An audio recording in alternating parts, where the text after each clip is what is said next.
Eh bien, bonjour à tous. Je vais vous présenter deux kits de stabilisation pour petite caméra. Donc le premier qu'on a, c'est un Feiyu qui est plus adapté au smartphone. Et on en a un second qui est sorti récemment, qui est le DJI Osmo. Alors, il se présente dans des packaging comme ça. Alors DJI Osmo, ça se présente dans un packaging assez particulier. L'autre, le Feiyu, il se présente dans un packaging un peu plus conventionnel dans une boîte. Donc alors la différence majeure entre les deux, c'est, on peut les voir ici. Donc celui-là, c'est le Feiyu pour smartphone. Celui-là, c'est le DJI Osmo qui fait parler beaucoup de lui. Donc qu'est-ce qu'il y a de très particulier? C'est que d'abord, lui, il a une caméra 4K qu'on voit ici. Voilà, qui est packagé, qui est directement intégré dans le système. Alors très simple à utiliser également. Par contre, il faut prévoir un smartphone également à rajouter pour pouvoir le piloter. Donc on le rajoute de cette façon, le smartphone pour le pilotage. C'est assez pratique, pas de souci d'intégration à ce niveau.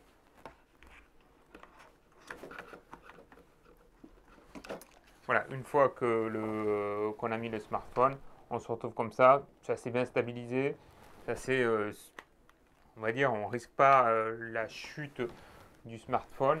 Donc qu'est-ce qu'il y a de particulier, c'est que le smartphone se pilote, communique avec la tête du stabilisateur via Wi-Fi. Donc voilà, c'est assez pratique. On appaire l'iPhone avec la tête caméra et ça marche. Voilà, donc ça c'est assez simple. Alors quoi dire, l'appareil en lui-même est assez léger, assez maniable on va dire. Quoique avec le poids du smartphone, il est un peu, on a tendance un peu à être déstabilisé dans ce sens. Assez fragile, bien sûr pas étanche. Donc on peut se retrouver la tête très vite séparée si on ne fait pas attention. Donc ensuite le module il est comme ça, on n'a pas grand chose à l'intérieur. Donc il faut être prudent avec ça, très prudent avec ça. Donc voilà, ça c'est une notion. On a un cadenas, des cadenas partout pour déverrouiller les têtes, donc il ne faut pas non plus être dérouté avec ça. Il faut bien penser à chaque fois déverrouiller toutes les têtes avant l'utilisation. Et ensuite, on peut mettre l'appareil en route une fois qu'on a déverrouillé tout. Dès qu'on a décadenassé tout, on peut se mettre à faire joujou avec. Et c'est parti.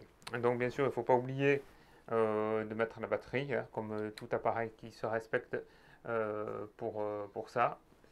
Et voilà, on peut partir en utilisation avec ce petit système.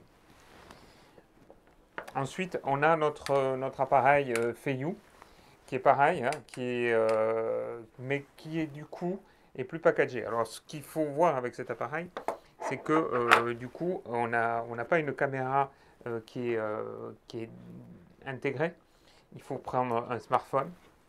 Par exemple, donc ici, j'ai la chance d'avoir un iPhone 6. Et on place l'iPhone sur le Steady de cette façon. C'est assez facile quand même d'usage. Hein. Donc il faut être prudent. Voilà, ici, on utilise la mise en place. Et voilà. Et du coup, on se retrouve avec notre appareil prêt à être utilisé. Alors comme d'hab, hein, il faut être très prudent et le mettre en route que quand on est prêt à l'utiliser.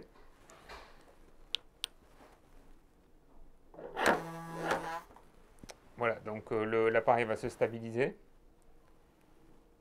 Et ensuite, on est prêt à l'utiliser.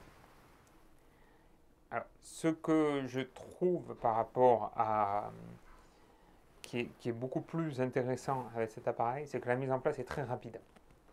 La mise en place est très rapide, on voit que c'est très simple à utiliser. L'autre, cet appareil-là, le Osmo, il faut un certain temps pour l'utilisation. Pour mettre en route l'appareil, il faut être très prudent, déverrouiller, lancer l'appareil, et ensuite il fait un certain bruit. Donc on le testera tout à l'heure. Quant à l'image, par contre, notoirement, on est mieux avec ça.